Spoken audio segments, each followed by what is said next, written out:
Julio Moreno, ¿qué opina de Christopher Hitchens como crítico de la religión?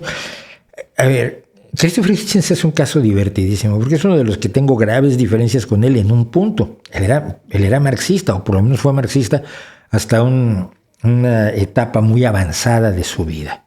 Yo no puedo entender que alguien que sea racional sea marxista. ¿Por qué? Porque el marxismo implica una serie de creencias irracionales y una serie de presuposiciones que la realidad ha demostrado que son falsas, como el materialismo histórico, el materialismo dialéctico, la idea del comunismo primitivo, que era por supuesto absolutamente caprichosa y se basaba solamente en un caso muy particular de la nación, me parece, iroquesa, cuando no, y que Engels y Marx lo asumieron como una generalidad de todas las sociedades primigenias humanas y que no era así, etcétera, etcétera. Eran muchísimas cosas por las cuales es irracional el marxismo, y se me hacía muy raro que Hitchens fuera marxista.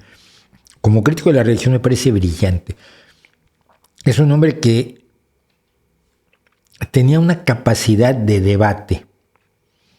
En los términos del debate fino, del debate serio, del debate británico de la Royal Society, no lo que aquí llaman debate, o lo que en internet se llama debate, que es gritarse un rato dos personas.